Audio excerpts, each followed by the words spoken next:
Hello everybody, welcome welcome back and welcome to those of you that are new. My name is Cece. On this channel I do cash stuffing, planning and organization, even though lately it's been mostly cash stuffing, but we'll get back to the planning and the organization soon, just because I'm a little bit backed up because of the end of my nursing program. And the past 2 weeks, I've been really busy. Finished nursing school.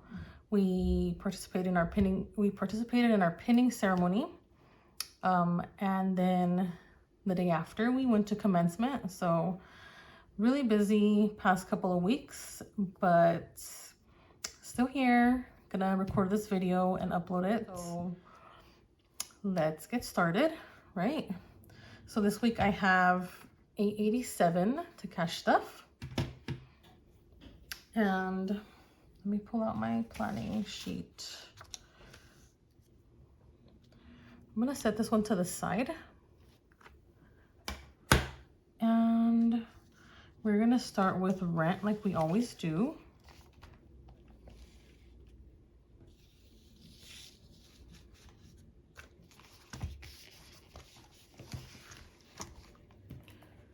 Okay, so rent is getting $340, which is the usual amount for this week, for this month, because this month has 5 pay periods, so we're split it amongst the 5 pay periods to have $340 every week.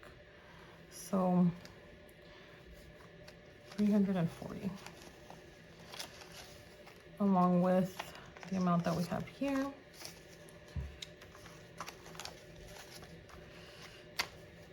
Okay, so we have 1, 2, 3, 4, 5, 6, 7, 8, 9, 900, 20, 40, 60, 80, 1, and then 20. So we have $1,020 saved for rent.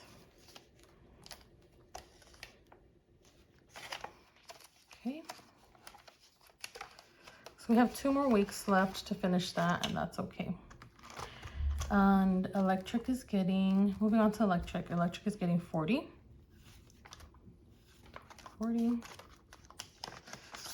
Adding that to the 40 that's here, we have now 80.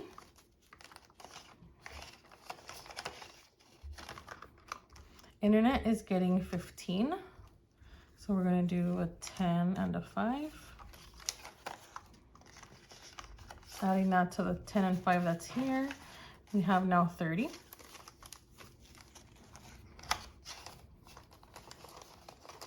So this week's cash stuffing is a little bit less than the previous 2 weeks because we had some other bills that came up, so we had less for cash stuffing, but it's all good.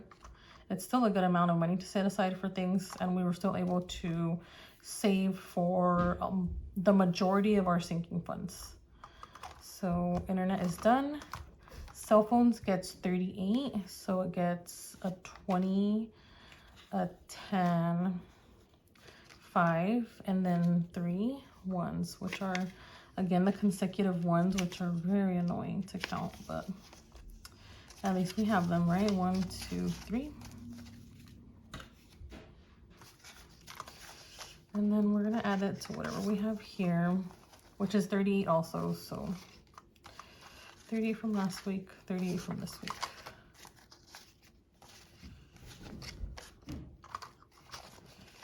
Okay. 20, 40, 50, 60, 65, 70, 71, 72, 73, 74, 75, 76. 76 already saved up for cell phones. And so here what I'm doing is I'm saving for next month's bills. So I already have a portion of the electric bill saved, a portion of the internet, and cell phones saved. So student loans and personal loans, I'm not going to stuff this week because a portion of our income from this pay period was set aside for the bills that are being paid this week. So next week, we're going to start saving again for student loan and for personal loan. So I recorded a cash unstuffing, and I'm gonna upload that in a little bit, probably before I upload this video. So you'll be able to see that I unstuffed the money from student loan and the money from personal loan. So we're gonna move on to dental insurance. Dental insurance gets $7. 5, 6, and then 7. That's going to be added to what we have here. 5, 10, 15, 16, 17, 18, 19, 20, 21. 21 set aside for dental insurance.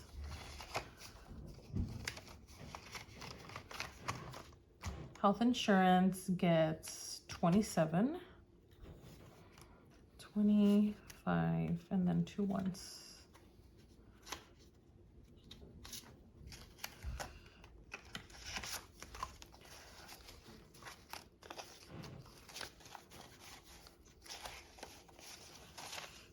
So we have 20, 40, 60, 65, 70, 75, 76, 77, 78, 79, 80, and 81. So 81 set aside for insurance.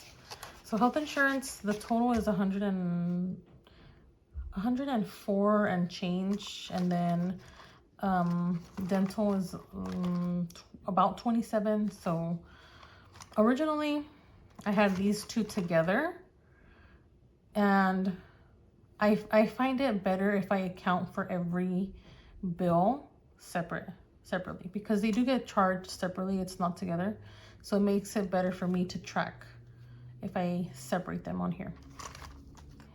Meds and vitamins this week is getting $30, so we're gonna put a 20 and a 10. We're gonna add that to the 15 that's already here.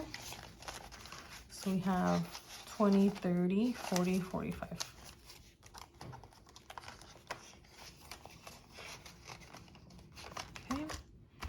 And that's it for this binder. I have some empty slots in the back.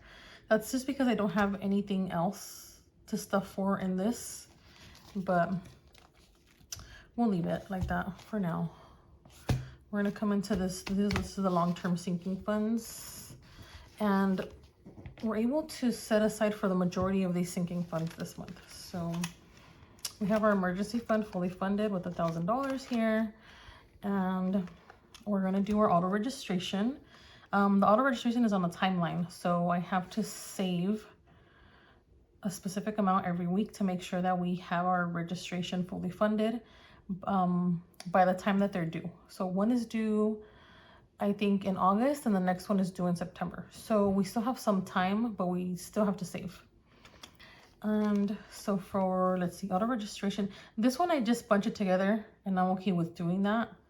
For the health insurance, I know I have it separate, but for the auto registration, I'm okay with just bringing it into one bunch. So auto registration number 1 gets $21. And then auto registration number 2 gets $13.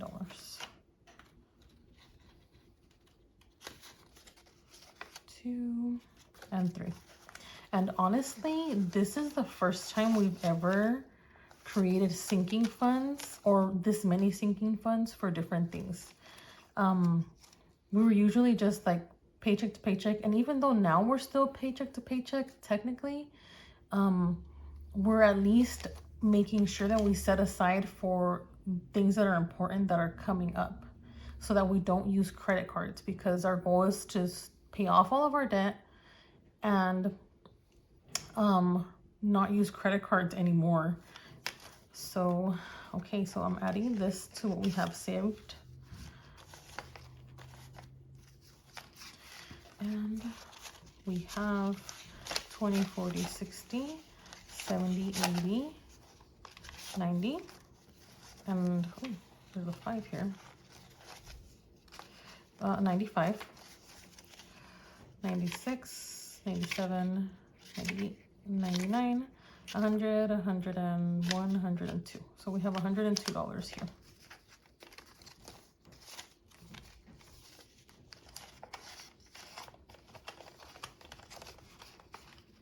auto registration.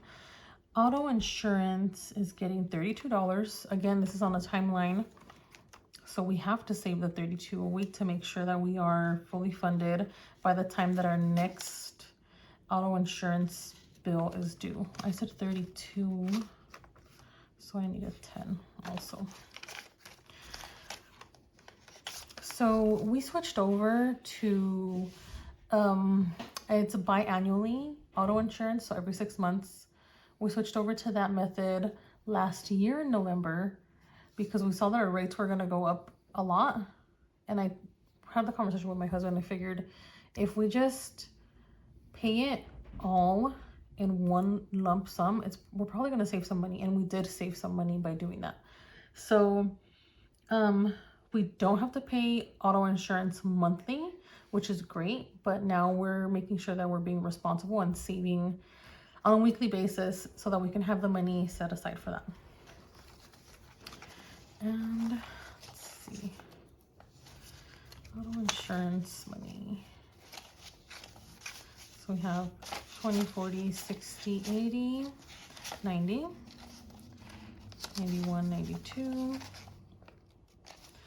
93, 94, 95, and 96.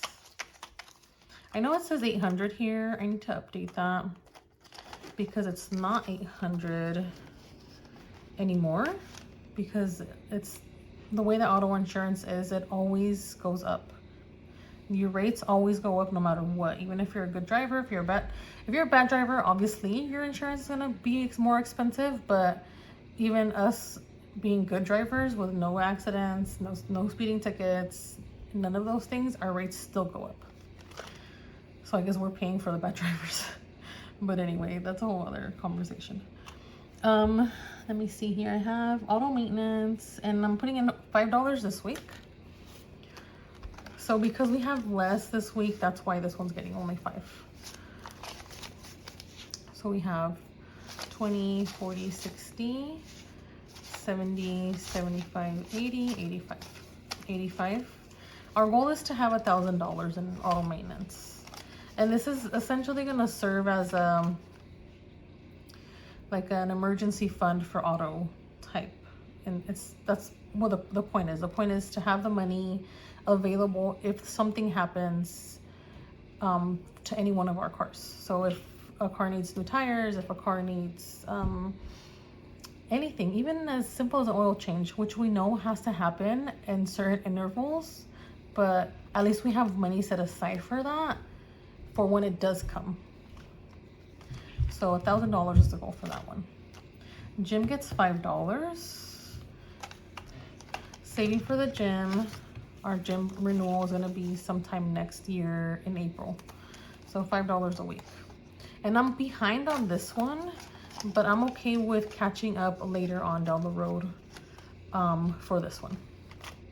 Antivirus gets $3. These are things that I never thought of saving for. And the reason why I made a fund for antivirus and for gym was because they were charged. We had a little bit already set aside for gym, but the antivirus got billed to one of my credit cards and I completely forgot about it. And so now I have that on a credit card that I'm slowly paying down. Hence why we have less to stuff this week. But now I'm gonna make sure that for the next time that it gets billed, when it gets billed next year, I have money set aside for it so that we're not having to have the debt on the cards. So there's $6 here plus $3 is $9 into antivirus. Shoes is not gonna get anything this week, but we can count it to see how much we have. We have 20, 40, 60, 80. And then 10 is $90. So this shoe fund is for myself and my husband for whenever we need to buy shoes. So sometimes different occasions come up, maybe a wedding, or maybe we just want to buy something for ourselves, we're going somewhere, whatever the reason may be, we have something set aside for us to purchase shoes. Here's my manifestation envelope. That's our goal. Once we get out of debt, this is what we want to have saved up for our first home purchase down payment. Here's a little tracker that I have, right, for when that starts. And clothing, I think, also has 90, and it's the same concept as for shoes. If we ever need to buy ourselves something to wear, anything, we have money here set aside for that. Back to school, this one I am gonna stuff. I'm gonna put 25. The previous 2 weeks I was able to do 100 each week. This week we're only doing 25, and I am okay with that. So this one has a tracker.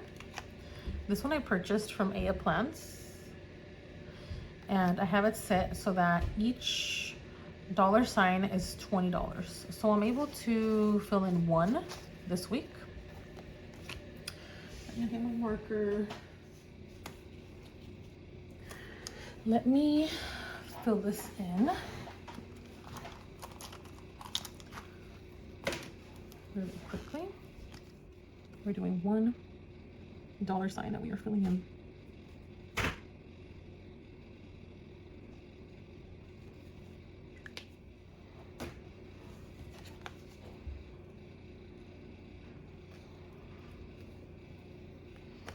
Okay, so, oh, I didn't count this.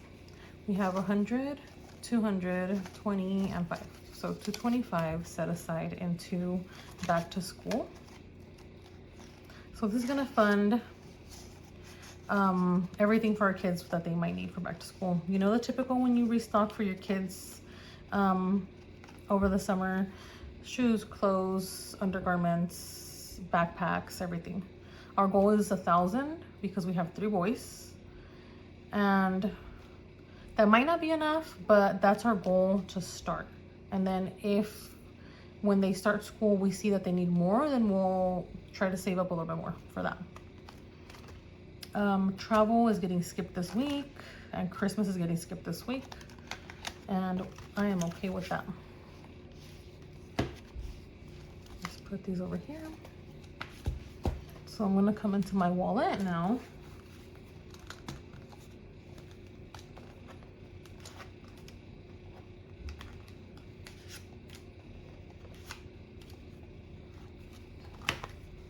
So we have a no spend tracker, and I need to figure out what days we did no spend, because there were several days where we did spend and it was unexpected spending. So for example, 1, 2, 3, on the 4th of the month, I know we had unexpected spending here, and there was another couple of days that we had unexpected spending.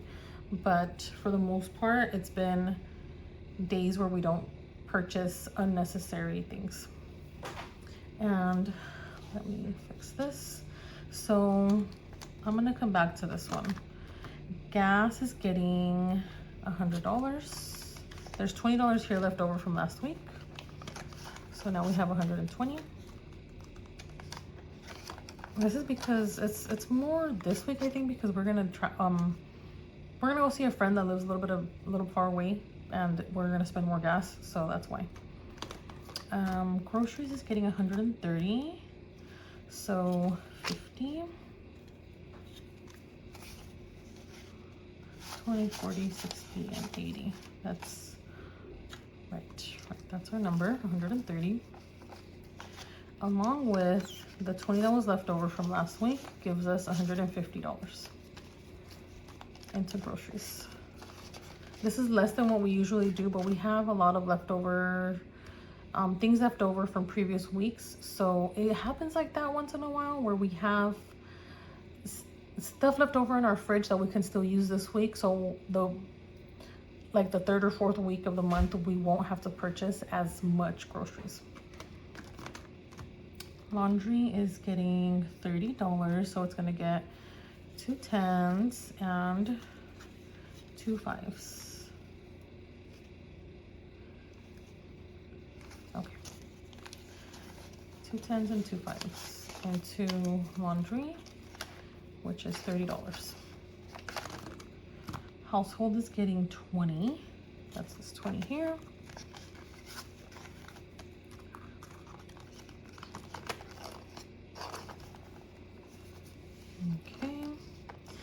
And then that's gonna be it for this envelope.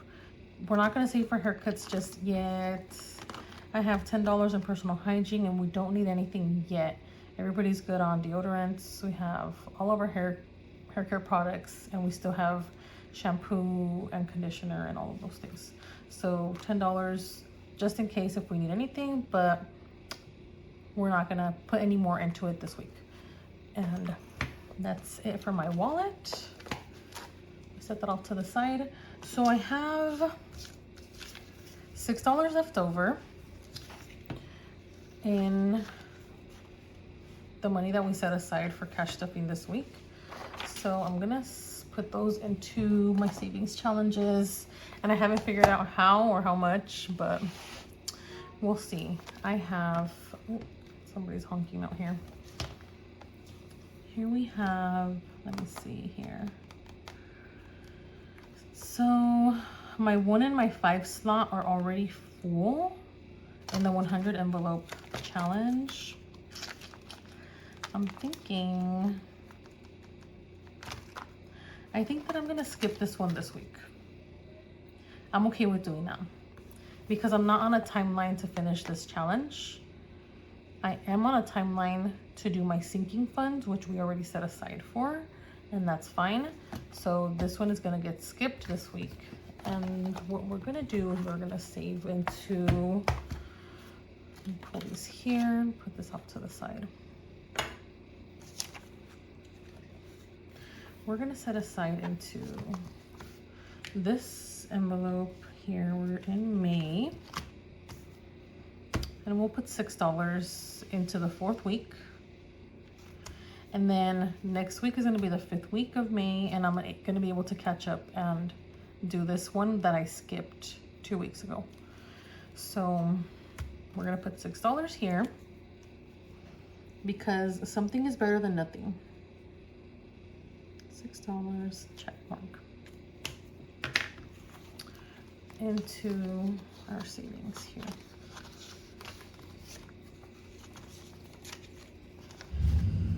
One, two, three. Wait. The consecutives are very, oh, they're stuck. 1, 2, 3, 4, 5, and then 6. Plus 5, that's 11, plus 20 is 31. So now we have $31 set aside into this 12-month challenge. And I've probably explained this a bunch of times already, but I'm gonna explain it again for people that are new. My 12-month challenge is not a set amount. This is just whenever we have a little bit of money left over, we're putting it into the challenge. So last week we had 5, the 1st week of May we had 20, and then in April we had 2 weeks where we had $10, 20, and then 5. So my goal is to just save like that for a year, and then when we're done saving, we'll figure out what to spend it on. We don't really have anything set aside. We might pull it all out and send it towards debt if we still have debt in a year. That's a different conversation, but oh, I got the marker on my fingers. Jeez, okay. So our goal is to have our debt completely cleared within a year. And hopefully that's possible because, like I said at the beginning of the video, I don't know if I just say it. Well, I've said it in other videos, but I just finished my nursing program. We just went to our pinning ceremony. We went to a commencement, me and some friends from my nursing school. And I'm in the process of starting my studying to be able to test. So I can test, I can register to test, but I want to study to make sure that I pass, to double make sure that I pass. I'm very sure that I'm gonna pass the NCLEX the first time. So we're just gonna wait on that, right? We're waiting on making sure that I finish, take my NCLEX, pass it, get my license, and then start working. So that's the goal. That alone will probably double our income, so that should help us get rid of all of our debt in less than a year. So that's it for this envelope. It was a shorter cash stuffing this week. Last week was really long. The video was very long. I think it's like 30 minutes. But that's it for now. If you're interested in content like this, give me a thumbs up, subscribe. Thanks for watching. I'll see you next time.